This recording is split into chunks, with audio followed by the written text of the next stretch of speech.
ጥያቄ ልጠይቃችሁ። 24 በሰውነታችሁ ምን ላይ አለ? 24 ቁጥር እስቲ ነገር ጎበስ። ከሰውነታችሁ ክፍል 24 ቁጥር ያለበት ምን ላይ ነው እንዴ? ያገባችሁ እንዴ?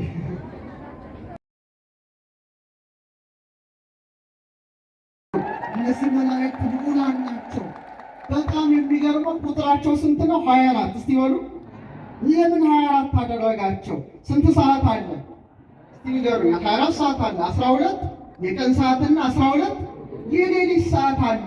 እነዚህ መላእክት ምስጋናን የማያቋርጡ እስመ አኮቴቶሙ ወረፍቶሙ ወረፍቶሙ አኮቴቶሙ፣ ረፍታቸው ምስጋና፣ ምስጋናቸው ረፍት በመሆኑ ቁጥራቸው ልክ በ24ቱ ሰዓት ልክ ስንት አደረጋቸው? 24 ሲያደርጋቸው በእውነት ኦርቶዶክሳውያን በ24ቱ ሰዓታት በመላው ዓለም የሚጸልየውን ጸሎት ሁሉ የሚያሻርጉ በመሆናቸው ቁጥራቸው ስንት ሆነ? ከፍ ብሎ 25 ዝቅ ብሎ 23 ሳይሆን በ24ቱ ሰዓት ልክ 24 አድርጎ ማን ሾማቸው? እግዚአብሔር ሾማቸው። ጸሎታችንን ሁሉ ወደ ሰማይ የሚያወጡ የሚያሳርጉ 24ቱ ካህናተ ሰማይ ሲያጥኑ ከማይጠንታቸው መብረቁ ነጎድጓዱ ብልጭታው ይወጣል። በበጉ ፊት ዕጣንን ያሳርጋሉ። በጉ ማን ነው? እግዚአብሔር ወልድ ነው። በዙፋኑ ፊት ይንበረከካሉ። የአማልክት አምላክ የጌቶች ጌታ ንጉሳችን፣ ሕይወታችን፣ ፈጣሪያችን፣ እረኛችን፣ የሕይወት እንጀራችን፣ የሕይወት መጠጣችን ስሙ ጣፋጭ የሆነው ኢየሱስ ክርስቶስ ፊት ዙፋናቸውን ወርደው ይሰግዳሉ። ከምስጋና ለስሙ። አዎ ከእውነት የሰው ፊት ያለው መልአክ የእግዚአብሔር ልጅ አለ ሊቁ ሰው መሆኑን ምስጢር ያመለክታል። የላም ፊት ያለው መልአክ ላም በወሪቱ እንደሚሰዋ በዕፀ መስቀል ላይ የተሰዋ የጌታን የላይ ወልደ እግዚአብሔር የስቅለቱን ነገር ይወክላል። ሁሉም ወራቶች በተለየ ወርኃ ኅዳር የብዙ መላእክት በዓል የሚከበርበት ነው። እንደምታውቁት ኅዳር 8 ጸወርተ መንበር የሆኑ የኪሩቤል የሱራፌል በዓል ኦርቶዶክሳዊት ተዋሕዶ ቤተክርስቲያናችን አስባ ውላለች። በመቀጠል ኅዳር 12 የመላእክት አለቃ የሆነው የቅዱስ ሚካኤልን ዓመታዊ ክብረ በዓል ቤተክርስቲያናችን አስባ ውላለች። እንደገና ኅዳር 13 እልፍ አእላፋት ትልፊት አእላፋት የእግዚአብሔርን የሚያመሰግኑ እስመ አኮቴቶሙ ረፍቶሙ፣ ረፍታቸው ምስጋና፣ ምስጋናቸው ረፍት የሆናቸው የአእላፍ መላእክትን በዓል ቤተክርስቲያናችን አክብራ የመጨረሻውን ዛሬ ኅዳር 21 የሁላችንም ጸሎት የሚያሳርጉ የ24ቱ ካህናተ ሰማይን በዓል ቤተክርስቲያናችን አስባ ትውላለች። እነዚህ ሁሉ መላእክት ረድኤታቸው በረከታቸው ይደርብን። ስለ ቅዱሳን መላእክት ስንነጋገር እግዚአብሔር አምላክ ሰባቱን ሰማያት ፈጥሮ በተለይ ኢዮር፣ ራማ፣ ኤረር የተባሉ 3 የብርሃን ሰማያትን አዘጋጅቶ ለቅዱሳን መላእክት ማረፊያ አድርጓቸዋል። ዓለመ መላእክት በመባል ይታወቃሉ። የመጀመሪያው ሰማይ ኢዮር ይባላል ከመላእክት ከተሞች። ቀጥሎ ያለው ራማ ይባላል። በመቀጠል በስተመጨረሻ ያለው ኤረር ይባላል። እነዚህ 3ቱ ዓለመ መላእክት ውስጥ 9 ነገዶችን ያኖረ ማን ነው? እግዚአብሔር ነው። ከአጋዕዝት በመቀጠል ወድቋልና ሳጥናኤል ነገደ ኪሩቤል የሚባል ታላቅ ነገድ አለ። የሥላሴን ስዕል ስትመለከቱ የሰው መልክና የአንበሳ መልክ ያለው ሲሆን አለቃቸው ኪሩብ ይባላል። ነገዱ ደግሞ ኪሩቤል ይባላል። እነዚህ ቅዱሳን መላእክት በእውነት ዓይንን የተመሉ ናቸው። ምንን የተመሉ ናቸው? ዓይንን የተመሉ ናቸው ማለት ዕውቀትን የያዙ ናቸው ማለት ነው። ኪሩቤል ማለት ራሱ ቅሩ በእግዚአብሔር እንደማለት ነው። ለምሳሌ ዓይናችን ስንመለከተው ቀላል ሊመስል ይችላል። እግዚአብሔር ግን ሲያዋቅረው ዓይን ብዙ ነገር ነውና ወደ 7 ሚሊዮን የሚጠጉ ቀለማትን መለየት ከነዝርዝራቸው የሚያውቁ ሮድስ የሚባሉ ሕዋሳት ሲኖሩት ጨለማን ደግሞ መለየት የሚችሉ ወደ 100 ሚሊዮን በእውነት ሮድስ የሚባሉ ሴሎችን ማን አኑሯል? እግዚአብሔር አኑሯል። እያንዳንዱ ዓይናችን ወደ 1 ሚሊዮን የሚጠጋ ኦፕቲካል ነርቭስ ወይም የእይታ ዓይን ሲኖረው ወደ 256 አሻራዎች አይናችን ውስጥ አሉ። ምናችን ውስጥ አሉ? አይናችን ውስጥ አሉ። አስቡት፣ የኛ አይን በዚህ መልኩ እግዚአብሔር ካዋቀረው የኪሩቤል አይን ምን አይነት አይን ይሆን? እለ ብዙኃት አዕይንቲሆሙ አይናቸው ብዙ ነው ማለት እውቀት ያልተከፈለባቸው ኃላፊያትን መጻያትን እንዲያውቁ ያደረጋቸው ናቸው። ቀጥሎ ያለውን ክፍል ሱራፌል አለው። እስቲ በሉት። ሱራፌል ማለት እሳታማ ማለት ነው። አለቃቸው ሱራፌ የተባለ መልአክ ሲሆን የሥላሴን ስዕል ስትመለከቱ በስተግራ የሚገኘው የላም ፊትና የንስር ፊት ያለው መልአክ ሲሆን ሱራፌ ይባላል። 6 ክንፎች አሏቸው። በአጠቃላይ ግን ሕዝቅኤል እንደገለጣቸው ከሆነ 16 መላእክት ናቸው። ስንት መላእክት ናቸው? 16 መላእክት ሲሆኑ 12ቱ ከውስጥ 4ቱ ከአፋ ሆነው የሥላሴን ዙፋን የሚሸከሙ መላእክት ናቸው። አመስግኗቸው እነዚህ ቅዱሳን ክቡራን መላእክት። ኢሳይያስ እንደተመለከታቸው በክልኤቱ ክነፊሆሙ ይከድኑ ገጾሙ በሁለት ክንፋቸው ፊታቸውን ሸፍነው በሁለት ክንፋቸው እግራቸውን ሸፍነው ሁለት ክንፋቸውን ወዲያና ወዲያ አድርገው ያለማቋረጥ ቅዱስ ቅዱስ ቅዱስ እያሉ እግዚአብሔርን በአንድነትና በሦስትነት የሚያመሰግኑ ናቸውና ቅድም ሊቃውንቱ ፍቁራኒሁ ለአብ የአብ ወዳጆች አብ የሚወዳቸው ያቀረባቸው ለሰው ልጅ ምሕረትን የሚለምኑ ኪሩቤልና ሱራፌል ደጋግ አማላጆች ናቸው በማለት በእውነት ሊቃውንቱ አሰምተውናል። ለሊቃውንቱ ዝማሬ መላእክትን ያሰማልን። እነዚህ ቅዱሳን ክቡራን ልዑላን መላእክትን ስንመለከታቸው በጣም የሚያስደንቅ ነገር ልነግራችሁ እችላለሁ። ፊታቸው አንዱ የሰው አንዱ የአንበሳ አንዱ የላም አንዱ የንስር መሆኑ ዝም ብሎ አይደለም። እግዚአብሔር ባወቀ ያደረገው ነገረ ሥጋዌን የሚያመለክት ነው። በእውነት የሰው ፊት ያለው መልአክ የእግዚአብሔር ልጅ አለ ሊቁ ሰው መሆኑን ምስጢር ያመለክታል። የላም ፊት ያለው መልአክ ላም በወሪቱ እንደሚሰዋ በዕፀ መስቀል ላይ የተሰዋ የጌታን የላይ ወልደ እግዚአብሔር የስቅለቱን ነገር ይወክላል። የአንበሳ ፊት ያለው መልአክ አንበሳ ፈጥኖ እንደሚነሳ 3 መዓልት 3 ሌሊት በከርሰ መቃብር አድሮ ሙስና መቃብርን አጥፍቷልና ትንሣኤውን ይወክላል። የንስር ፊት ያለው መልአክ ደግሞ ምኑን ይወክላል? የክርስቶስ ዕርገቱን ይወክላል በማለት በጣም አስደናቂ ምስጢርን አመስጥሯል። ይህ ብቻ አይደለም። የሰው ፊት ያለው መልአክ ለሰዎች ይለምናል። የላም ፊት ያለው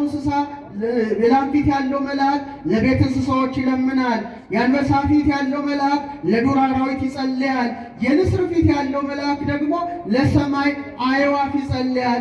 እግዚአብሔር ፍጡራኑን ሁሉ ያለ አማላጅ አልተወምና ፍቁራኒሁ ለአብ የተባሉ በእውነት ለሰው ልጅ ምሕረትን የሚለምኑ ሱራፌልና ኪሩቤል ናቸው።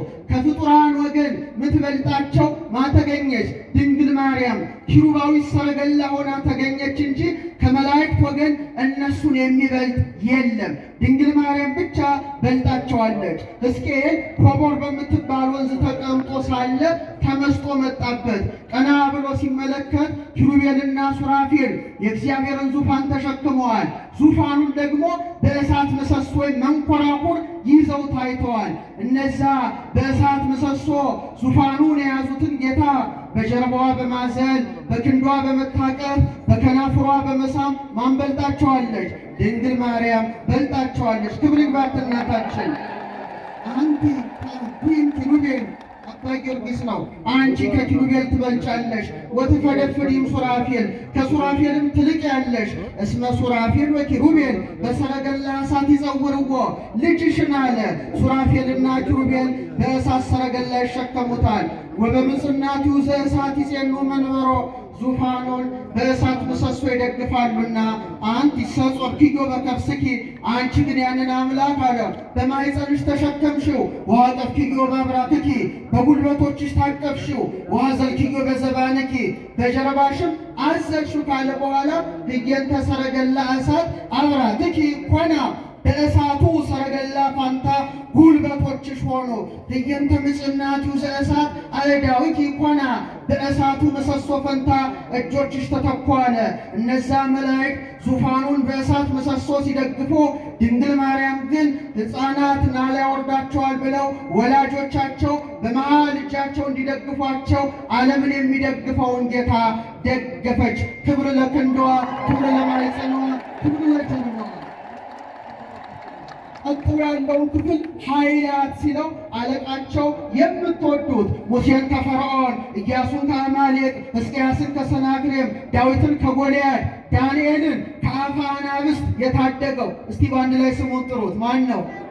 ሚካኤል የመላእክት ሁሉ አለቃ ሆኖ በነገደ ኃይላት ላይ ተሹሟል። ሚካኤል ማለት ስሙ ራሱ ታላቅ ስም ነው። ሚ ማለት መኑ ማለት ነው። ካ ማለት ከመ ማለት ነው። ኤል ማለት እግዚአብሔር ማለት ነው። ሚካኤል መኑ ከመ እግዚአብሔር፣ እንደ እግዚአብሔር ያለ ማን ነው ማለት ነው። እግዚአብሔር ባወቀ ለዚህ መልአክ ይህን ስም የሰጠው ለምንድን ነው? በኋላ ጊዜ ሳጥናኤል እኔ እግዚአብሔር ነኝ ብሎ ሲነሳ መኑ ከመ ልዑል፣ እንደ ልዑል እግዚአብሔር ማን አለ አንተ አይደለህም ብሎ የሚፋለም በመሆኑ ሚካኤል ማለት መኑ ከመ እግዚአብሔር ማለት ነው። ካ የምትል ፊደል በመሃል እንደገባች በመጽሐፈ ሄኖክ ምዕራፍ 20 ላይ አካ የሚለውን የእግዚአብሔር ስም በቅዱስ ሚካኤል መዳፍ ላይ ራሱ እንደቀረጸው በእውነት ታላቁ አባት ሄኖክ አስተምሯል። ሰላም ለዝክረ ስምከ ምስለ ስመ ልዑል ዘተሳተፈ ወልደ ያሬድ ሄኖክ በከመ ጻፈ። የአዳም ሰባተኛ ትውልድ የሆነው የያሬድ ልጅ ሄኖክ እንደጻፈው ስም ከልዑል ስም ጋር ሱታፌ አድርጓልና ለስም አጠራር ሰላምታ ይገባል ትላለች ቤተ ክርስቲያን። ለዚህ ገናና መልአክ ክብር ይግባው ቅዱስ ሚካኤል በሱራፌል ላይ ተሹሟል። ቀጥሎ ያለውን ክፍል አርባብ ይለዋል፣ ራማ ይለዋል። ሰማዩ እዚህ ውስጥ ናቸው እንግዲህ ካህናተ ሰማይ የሚገኙት። አርባብ የተባለ ክፍል ነበረ። ያንን ደግሞ እንዲመራ ሩፋኤል ተሹሟል። ማን ተሹሟል? ሩፋ ማለት ሐኪም ማለት ነው። ኤል ማለት ምንድን ነው? እግዚአብሔር ማለት ነው። ፈውሰ እግዚአብሔር የተባለ ሐኪሞችን የሚራዳ የመላእክት አለቃ በእውነት አርባብን ቅዱስ ገብርኤል ይመራዋል። መናብርትን ደግሞ ሩፋኤል ይመራዋል። በረከታቸው ይደርብን። ገብርኤል ስንል ጋቦር ማለት በዕብራይስጥ ኃያል ማለት ነው። ኤል ማለት እግዚአብሔር ማለት ነው። ገብርኤል ማለት ምን ማለት ነው? እግዚአብሔር ኃያል ነው ማለት ነው። ራማ በተባለችው ሰማይ ነገደ አርባብን እንዲመራ እግዚአብሔር ስልጣን ሰጥቶታል። ቅዱስ ያሬድ ግን ግብሩን ተመልክቶ ብእሲው አምላክ ብሎ ስሙን ተርጉሞታል። ቀጥሎ መናብርት ይባላሉ። እስቲ በሉ ያቸው 24ቱ ካህናተ ሰማይ መናብርት ከመናብርት ነገድ የወጡ ናቸው። መሪያቸው ሆኖ የተገኘ ግን ሩፋኤል ነው። ሩፋ ሐኪም፣ ኤል እግዚአብሔር፣ እግዚአብሔር ሐኪሜ ነው ማለት ነው። ቀጥሎ ያለውን ክፍል ስልጣናት ብሎታል። እስቲ በሉ አለቃቸው ሱሪኤል የተባለ ወይም ሱሪያል የተባለ መልአክ ነው። ሱር ማለት ትእዛዝ ማለት ነው። ኤል ማለት እግዚአብሔር ማለት ነው። ሱሪኤል ወይም ሱሪያል ማለት የእግዚአብሔር ትእዛዝ ማለት ነው። መላእክትን ለምስጋና የሚያነቃ የሚያተጋ መላእክት እዛው ሰማይ ላይ ከሰራዊቶቹ ጋር አለ። ቀጥሎ የመጨረሻው ክፍል ኤረር በተባለችው ሰማይ ላይ ሊቃናት ብሏቸዋል። እስቲ በሉ ሰዳክኤል የተባለ መልአክ ይመራቸዋል። በእውነት የሚገርመው ሰዳክ ማለት ጻድቅ እውነተኛ ማለት ነው። ኤል ማለት እግዚአብሔር ማለት ነው። እግዚአብሔር ጻድቅ ነው ማለት ነው የስሙ ፍቺ። ያን ሰራዊት ይመራል። ቀጥሎ ያለውን ክፍል መኳንንት ብሎታል። ታላቁ መልአክ ሰላትኤል ይመራቸዋል። ሰላት ማለት ምስጋና ጸሎት ማለት ነው። ኤል ማለት እግዚአብሔር ነው። የእግዚአብሔር ምስጋና የተባለ መልአክ ነው። የመጨረሻው ክፍል መላእክት ሲባል አለቃቸው አናንኤል የተባለ መልአክ ነው።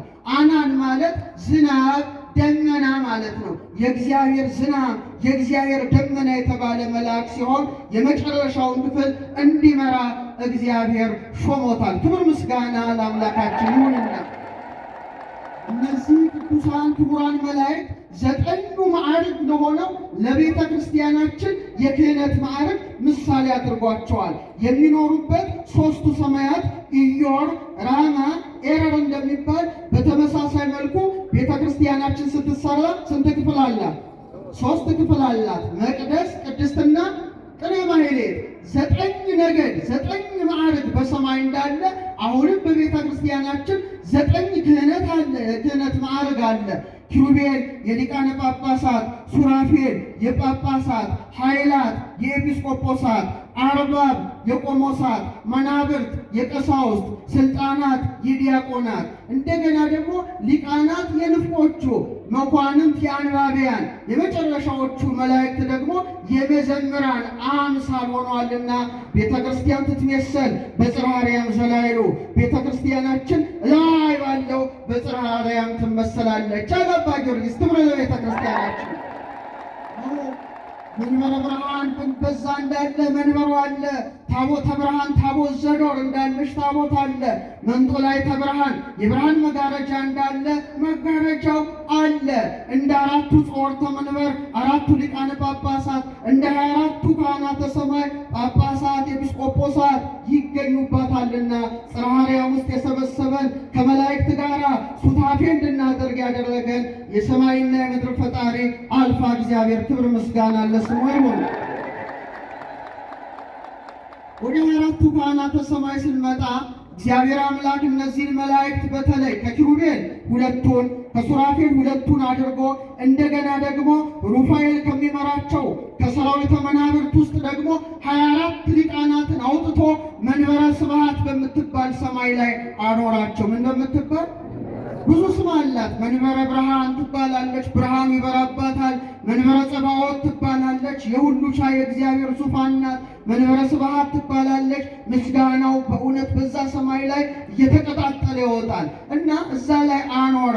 ኪሩቤልን ልክ እንደ ቀሳውስት በቀኝ ያደረገ፣ ሱራፌልን በአምሳለ ዲያቆናት አይነት በግራ አደረገና እነዚህን ካህናተ ሰማይ ክንፍ ለክንፍ አያይዞ እዛ ሰማይ ላይ አኑሯቸዋል። በዮሐንስ ራእይ ላይ ዮሐንስ ሲመለከታቸው 24 መናብርት ዙፋኖች ተመለከተ። በ24ቱ መናብርት ላይ ደግሞ ነጫጭ ልብስ ለብሰው ተቀምጠዋል። ምን ተቀምጠዋል? ነጫጭን የለበሱት ለምን? ንጽህናቸው ቅድስናቸው ነው። የወርቅ ዘውድ ደፍተዋል። ድል መንሳታቸው ነው። ይህ ብቻ ሳይሆን አክሊላቸውን ደግሞ እንደገና በእግዚአብሔር ዙፋን ፊት ምን ያደርጋሉ? ያስቀምጣሉ፣ ያኖራሉ።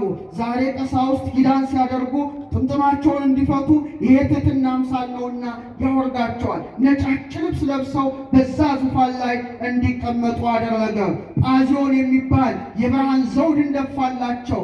ትምህርተ መስቀል የብርሃን መስቀል አስያዛቸው። ክብር ለእነዚህ መላእክት ይሁን። እነዚህ መላእክት ልዑላን ናቸው። በጣም የሚገርመው ቁጥራቸው ስንት ነው? 24። እስቲ በሉ ለምን 24 አደረጋቸው? ስንት ሰዓት አለ? እስቲ ንገሩኝ። 24 ሰዓት አለ። 12 የቀን ሰዓትና 12 የሌሊት ሰዓት አለ። እነዚህ መላእክት ምስጋናን የማያቋርጡ እስመ አኮቴቶሙ ዕረፍቶሙ ወዕረፍቶሙ አኮቴቶሙ፣ ዕረፍታቸው ምስጋና፣ ምስጋናቸው ዕረፍት በመሆኑ ቁጥራቸው ልክ በ24ቱ ሰዓት ልክ ስንት አደረጋቸው?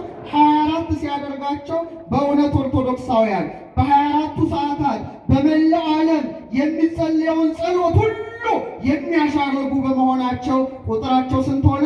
ከፍ ብሎ 25 ዝቅ ብሎ 23 ሳይሆን በ24ቱ ሰዓት ልክ 24 አድርጎ ማን ሾማቸው? እግዚአብሔር ሾማቸው። ጸሎታችን ልመናችን ሁሉ በእነሱ የተቀደሰ ማዕጠንት ወዴት ይወጣል? ወደ መንበረ ጸባዖት ያደርጋል። ክብር ይግባቸው እነዚህ ብርሃን ልዑላን። ይህ ብቻ አይደለም። ስንት ወራት አሉ? 12 ወራት አሉ። በ12 ወራት ልክ ደግሞ የሰለጠኑ 12 መገብታ ወራት አሉ። በድምሩ ስንት ይሆናሉ? 24 ይሆናሉ። በእውነት ፍጥረት ሁሉ የተሾመለት ጠባቂ መልአክ አለው። ያም ይሁን ሁሉም ጸሎቱ በማን በኩል ይወጣል? በ24ቱ ካህናተ ሰማይ ማዕጠንት ወደ እግዚአብሔር ፊት የሚቀርብ በመሆኑ ቁጥራቸው 24 ሆነ። እንደገና እግዚአብሔር ስራው ድንቅ ነው። አሮን ወደ ቤተ መቅደስ ሲገባ ሲያገለግል 12 የዕንቁ ፈርጦች ያሉበት የ12ቱ ነገደ እስራኤል ስም የተጻፈበትን እንደ ጸናጽል ያለ ነገር እንደ ዕንቁ ፈርጥ ያለ ነገር በደረቱ ላይ እንዲያስር ያደርጋል። ሲገባ ሸዋ ትላለች። ሕዝቡ ለማዕጠንት ገባ፣ ለጸሎት ገባ እያሉ ይተጉ ነበረ።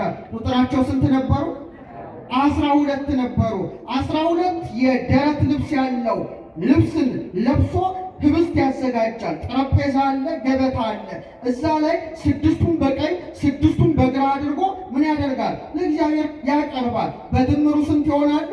የደረት ልብሱ 12፣ ህብስቱ ቁጥሩ 12 ሲደመር 24። ስለዚህ በሰማይም ያለው የክህነት አገልግሎት በ24ቱ ካህናተ ሰማይ ሲመራ በምድርም በቅድስተ ቅዱሳን በቅድስት በአደባባይ የሚደረገው የክህነት አገልግሎት በ24 ቁጥር እንዲመራ ማን አደረገ? ራሱ እግዚአብሔር አደረገ። እንደገና በብሉይ ኪዳን የነበሩት በእውነት የኪዳን ልጆች የተባሉት እነማን ናቸው? እስራኤል ናቸው። ስንት ነበራቸው ቁጥር ነገዳቸው? 12። እስቲ በሉ 12 ነገድ እስራኤል አሉ። በአዲስ ኪዳን ደግሞ ሐዋርያት ስንት ሆነው ተመረጡ? በድምሩ ስንት ሆኑ? 24። ታያችሁ። የብሉይ ኪዳንም የአዲስ ኪዳንም የእግዚአብሔር ምርጫ የሆኑ የሁለቱ ኪዳናት አገልጋዮች በ24 ቁጥር የተዋቀሩ ሲሆኑ አስቀድሞ 24ቱን ካህናተ ሰማይ አኑሮ በምድር ላይ ይህን ስርዓት እግዚአብሔር አድርጓል። በአንደኛ ዜና መዋዕል ምዕራፍ 24 ላይ ለምሳሌ ዛሬ በቤተ ክህነት ሰሙነኛ ነው ገሌ ይባላል። ከዛ ነው የወጣው። ምን ተደረገ? ከአሮን ወገን የሆኑ 24 ሰዎች ተመረጡ። ስንት ሰዎች ተመረጡ? 24። በኢየሩሳሌም ባለችው ደብተራ ኦሪት ማለት ነው። 24 ተመረጡ። 24ቱ ደግሞ በሳምንት ያገለግላሉ። ዛሬ አሁን ቀሳውስት በሳምንት የቅዳሴ አገልግሎት አላቸውና ቁጥራቸው ስንት ነበረ ይላል? 24 ነበረ። በኢየሩሳሌም ሰማያዊት ባለችው መቅደስ 24ቱ ካህናተ ሰማይ ሲያገለግሉ፣ በኢየሩሳሌም ደግሞ ባለችው ደብተራ ኦሪት ስንት ካህናት አገለገሉ? 24 ያገለግሉ ነበረ። ምዕራፍ 25 ላይ ስትመለከቱ ደግሞ መዘምራን በጸናጽል የሚያገለግሉ፣ በከበሮ የሚያገለግሉ፣ በመለከት የሚያገለግሉ እንደዛሬው መዘምራን የሆኑ ደግሞ አሁንም ቁጥራቸው ስንት ነበር ይላል? 24 ነበር ይላል። ስለዚህ ቤተ ክርስቲያናችን ይህን ሁሉ ምስጢር አስተባብራ በመያዝ በዛሬው በኅዳር 24 ዕለት 24ቱን ካህናተ ሰማይ ታከብራለች። ክብር ለእነዚህ ቅዱሳን መላእክት ነው። አንድ ጥያቄ ልጠይቃችሁ። 24 በሰውነታችሁ ምን ላይ አለ? 24 ቁጥር እስቲ ነገር ጎበዝ። ከሰውነታችሁ ክፍል 24 ቁጥር ያለበት ምን ላይ ነው እንዴ? ያገባችሁ እንዴ? ምናችሁ ላይ? ጣታችሁ ላይ። እሺ ጥሩ። ካህኑ ለምሳሌ እግዚኦ መሐረነ ክርስቶስ ስንት ጊዜ? በእንተ ማርያም ሲደመር በቃ 24ቱ ሰዓት እንበድላለን። በ24ቱ ሰዓት የሰራነውን ኃጢአታችንን ምን በለን? ይቅር በለን ነው። ግን እግዚአብሔር ሰውን ሲፈጥረው መቅደስ አድርጎ ፈጠረው። ምን አድርጎ ፈጠረው? አሁን ትንሽ እስቲ አናቶሚያችሁን ላስተምራችሁ። ስንት እግሮች አሉ? አይዟችሁ። ስንት አይኖች አሉ? ስንት አፍንጫ ቀዳዳ አለ? ስንት ጆሮዎች አሉ? ስንት አፍ አለ? ስንት እጆች አሉ? ስንት መዳፍ አለ? ስንት ጣቶች አሉ? ጥሩ። ለምንድን ነው እግዚአብሔር የሚያደርገው? ሰው በመልኩ ሲፈጥረው እንደዚህ የፈጠረው አይደለም። ሰው ማለት ፊደል ነው። ሰው ማለት ቁጥር ነው። ለምሳሌ አንድ ሰው ልጅ አልወለድኩም ብሎ ቢክድ በምኑ ይታወቃል? ምኑ ይመረመራል? ይሄኛው ዘረመሉ ይመረመራል አይደል? ውሸት የለም፣ እውነት ነው። አሁን ለምሳሌ ፊደል ነው፣ ቁጥር ነው። ዲኤንኤ አይታችሁ ታውቃላችሁ? ከእናንተ መካከል ዲኤንኤ ያለ የለም አይደል? እሺ፣ ቅርጹ የያዕቆብን መሰላል ነው የሚመስለው። እግዚአብሔር እያንዳንዳችን ሴላችን ኒውክለሱ ማዕከሉ ላይ ነው የቀረጸው። በትልቅ አጉሊ መነጽር ሚያጎላ በማይክሮስኮፕ ስትመለከቱት ትደነግጣላችሁ። 6 ቢሊዮን ፊደሎች ውስጥ አሉ። ስንት? እውነት ነው የምነግራችሁ። 6 ቢሊዮን ፊደሎች ማለት 1000 መጽሐፍ ቅዱስ ውስጥ ያሉ የፊደል ብዛት ማለት ነው። አንድ ፊደል በመጽሐፍ ቅዱስ ውስጥ ቢለወጥ ትርጉም አያዛባ? አንድ ፊደል ከዲኤንኤ ውስጥ ጎደለ ማለት ሰው አካለ ስንኩል ሆኖ በዊልቸር ይሄዳል ማለት ነው። አሁን የሚገርመው ይሄ አይደለም። በተለይ የእስራኤል ሳይንቲስቶች በብዙ ሚሊዮን ደረጃ ማግኒፋይ ወይም በሚያጎላ መሳሪያ ዲኤንኤያችንን ሲመለከቱ የሚያስደንቅ ነገር አገኙ። 4 መዋቅር አለው። 4 ስንት መዋቅር? አደኒን፣ ጓኒን፣ ሳይቶሲን፣ ታያሚን የሚባሉ ናቸው። ንጥረ ነገር ናቸው። ግን ምንድን ነው 10 ላይ ድልድይ ይሰራል። እዚህ ውስጥ እኮ ነው ያለው። 5 ላይ ድልድይ ይሰራል። 6 ላይ እንደገና ድልድይ ይሰራል። 5 ኮዱ 10 5 6 5 አፈጠንኩት እንዴ? 10 5 6 5 እንዳትረሱ። ይህን ሲያዩ እንደኛ ሀገር አይደለም። እዛ የሃይማኖት ሊቃውንት ሳይንቲስቶች አብረው ተቀናጅተው ነው የሚሰሩትና የብሉይ ኪዳን ሊቃውንትን ሰብስበው አማኞች ስለሆኑ ለምንድን ነው ይሄ ቁጥር እያንዳንዱ ሰው ላይ የተገኘው? ምንድን ነው 10? ምንድን ነው 5? ምንድን ነው 6? ምንድን ነው 5 ብለው ምርመራ ጀመሩ። አሁን ቀጥታ የገቡት አሌፋት ላይ ነው። ምን ላይ ነው? አበገደ የምንለው ማለት ነው። አሌፋት 22ቱ አሌፋት ላይ 10ኛው ፊደል ዮድ ነው። ምንድን ነው? ዮድ ነው። 5ኛው ፊደል ሄ ነው። 6ኛው ፊደል ዋው ነው። 5ኛው ፊደል ሄ ነው። የ አለ፣ ሀ አለ፣ ወ አለ፣ ሀ በአንድ ላይ ሲገጠም ያህዌህ የሚለው የእግዚአብሔር ስም ቁጥር ነበር። ልበለዋ የስሙ ጋድ ያህዌ ኔም ይላሉ። የእግዚአብሔር ስም አወር ቬሪ ዲኤንኤ በዲኤንኤያችን ውስጥ ምን ሆኖ ተቀርጿል። አንድ ሰዓሊ ስዕል ስሎ ፊርማ እንደሚያኖር እግዚአብሔርም ስሙን ነው በቁጥር ያተመው ተብሎ ዛሬ ዓለም በጣም የተደነቀበት ዘመን ላይ ነው። ደስ ይበላል። እግዚአብሔር መጽሐፉ ነው እና እያንዳንዳችን ፊደላችንን እንጻፍ ቢባል 8 ሰዓት ያለማቋረጥ ብንጽፍ 50 ዓመት እንደሚፈጅብን ተረጋገጠ። ስንት ዓመት?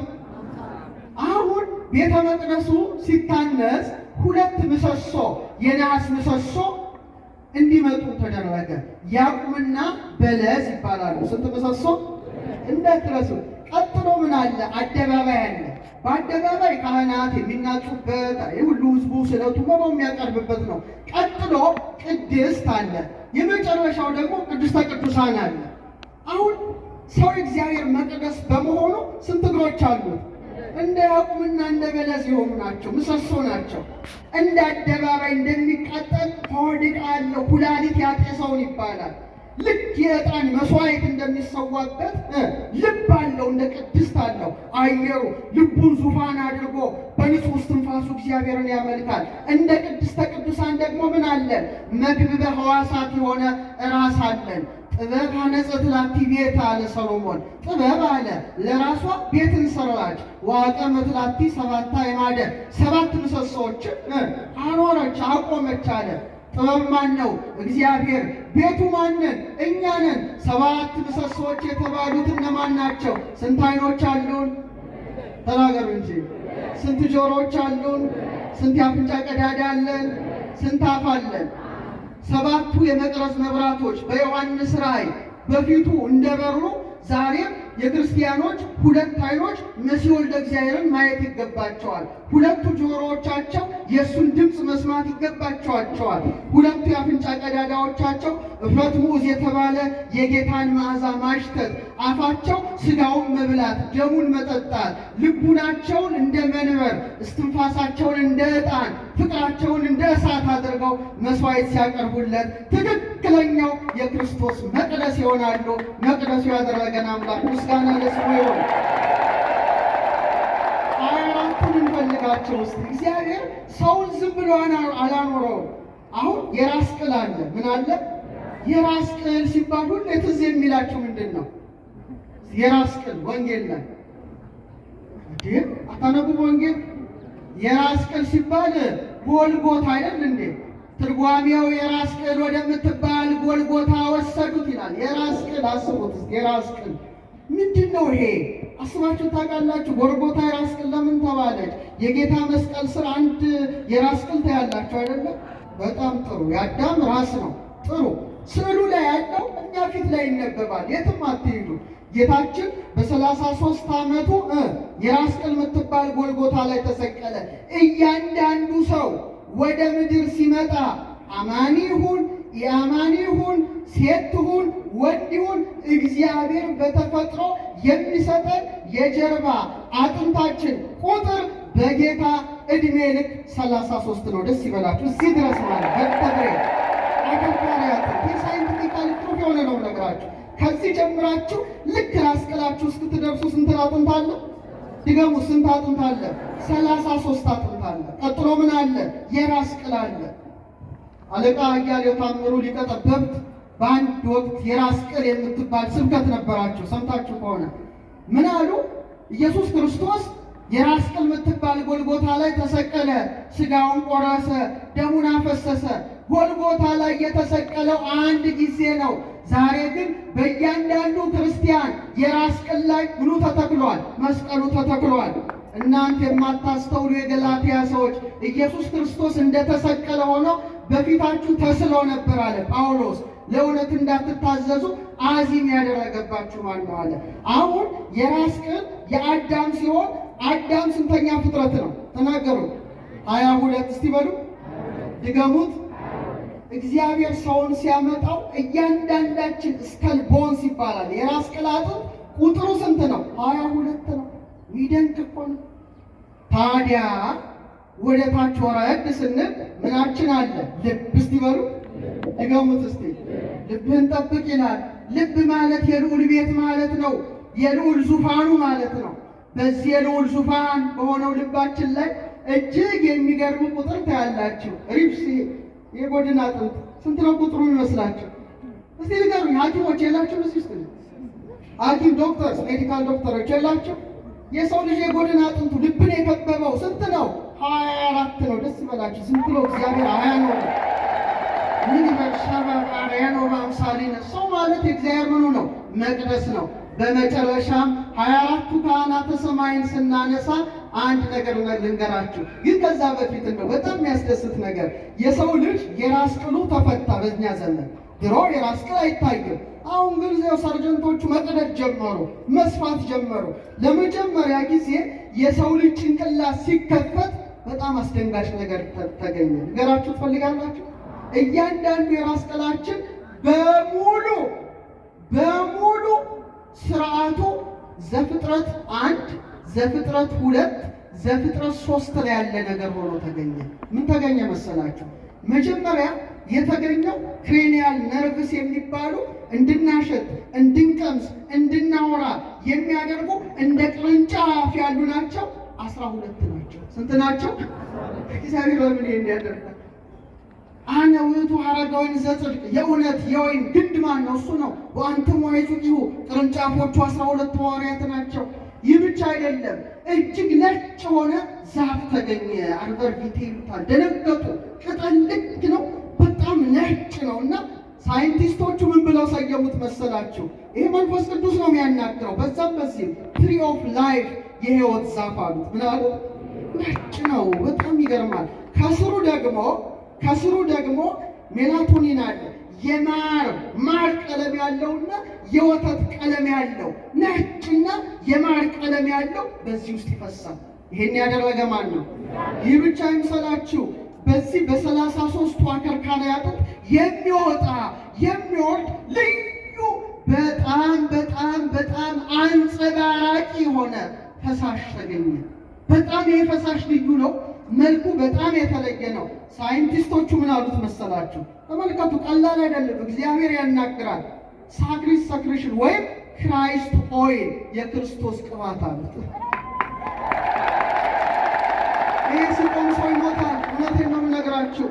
የመጨረሻው ሞለኪውላችን ስትራክቸሩ ላሚኒን የሚባል ፕሮቲን አለ። ላሚኒን ቆመ ማለት አንተም አንቺም ሞትሽ ማለት ነው። በማይክሮስኮፕ ሲታይ እስቲ ሞባይላችሁን ለዚህ እንኳን ተጠቀሙበት። እስቲ ጉግል አድርጉ። ጥሩ ነገር ቲክታክ ዝም ብላችሁ አይናችሁ ከሚፈዝ ይሄን አትማሩ።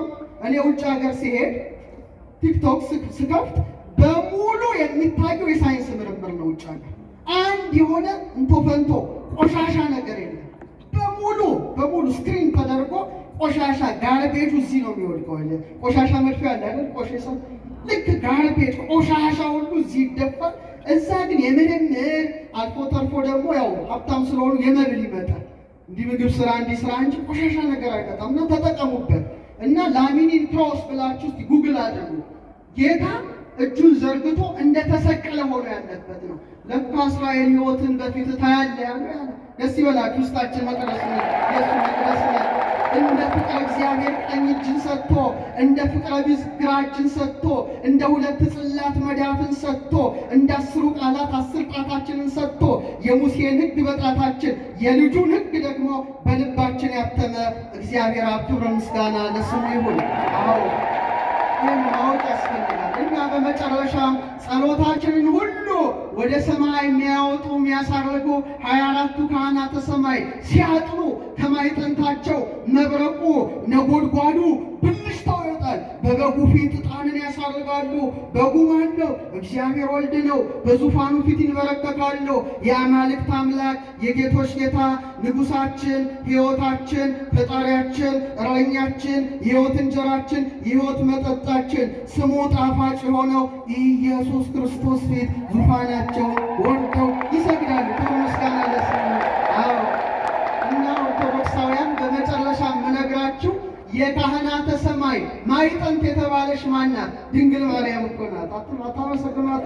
ማዕጠንተ ሱራፌል ዘወርቅ ወጽዋዕቲሁ እንቆ ቢረሌ አልቦ ጸሎት ወአልቦ ትንባሌ እንበሌኪ ማርያም ዣረግለዋል። ደራሲው ነው። የኪሩቤል የወርቅ ማዕጠንት ይላታል።